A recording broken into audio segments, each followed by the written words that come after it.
AP భవిష్యత్తు కోసం చంద్రబాబు తన జీవితాన్ని అంకితం చేశారని, దేశాభివృద్ధికి ఉపయోగపడే కొత్త ఆలోచనలు, ప్రయోగాలను ఎప్పుడూ ఆయన ప్రోత్సహిస్తారని, అందుకే చంద్రబాబు నోబుల్ పర్సన్ అని కేంద్ర ఉపరితల రవాణా శాఖ మంత్రి నితిన్ గడ్కరీ ప్రశంసలతో ముంచెత్తారు. బెంగళూరు, విజయవాడ మధ్య కొత్తగా నిర్మిస్తున్న గ్రీన్ ఫీల్డ్ హైవేలో భాగంగా కోడూరు, ముప్పవరం మధ్య నిర్మాణ పనుల్లో 4 గిన్నిస్ వరల్డ్ రికార్డులు సాధించడంలో చంద్రబాబు సహకారం ఎంతో ఉందని కొనియాడారు. పుట్టపర్తి మండలం సాతర్లపల్లి వద్ద గిన్నిస్ సంస్థ ప్రతినిధులు ఈ రికార్డులను హైవేను నిర్మిస్తున్న రాజ్పథ్ ఇన్ఫ్రాకాన్ సంస్థకు అందజేశారు. నితిన్ గడ్కరీ, చంద్రబాబు వీడియో కాన్ఫరెన్స్ ద్వారా పాల్గొన్నారు. దేశంలో రవాణా ఖర్చులు తగ్గించేందుకు వరిగడ్డితో బిటుమినస్ రోడ్లు వేస్తున్నామని, ఏపీలో ప్రధాన పంట వరి అని, ఈ ప్రాజెక్టుకు రాష్ట్రం సహకరించాలని గడ్కరీ కోరారు. ఈ గ్రీన్ ఫీల్డ్ హైవే పూర్తయితే బెంగళూరు నుంచి విజయవాడ మధ్య ప్రస్తుతం ఉన్న 12 గంటల సమయం 6 గంటలకు తగ్గిపోతుందన్నారు. ఈ ప్రాజెక్టుకు తమ వంతుగా మద్దతిచ్చి ఇబ్బందులు రాకుండా సహకరించామని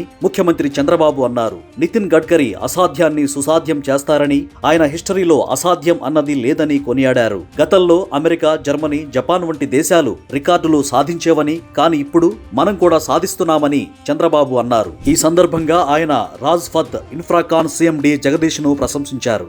4 గిన్నిస్ రికార్డులు ఏంటంటే 24 గంటల్లో 28.89 కిలోమీటర్లు బిటుమినస్ కాంక్రీట్ ను నిరంతరాయంగా వేయడం, 24 గంటల్లో అత్యధికంగా 10,655 టన్నుల బిటుమినస్ కాంక్రీట్ ను నిరంతరాయంగా ఉపయోగించడం, ఈ నెల 11 వరకు 57,500 టన్నుల బిటుమినస్ కాంక్రీట్ ను నిరంతరాయంగా వాడటం, 6 వరుసలతో 26 కిలోమీటర్ల రోడ్డును నిరంతరాయంగా వేయడం. బిటుమెన్ అంటే తారు, కంకర రాళ్లను కలిపివేసే రోడ్డును బిటుమినస్ రోడ్డు అంటారు. దీనికి ఖర్చు చాలా తక్కువ, నీరు కూడా లోపలికి ఇంకదు. సాధారణ తారు రోడ్డుతో పోలిస్తే ఎక్కువ కాలం మన్నుతుంది.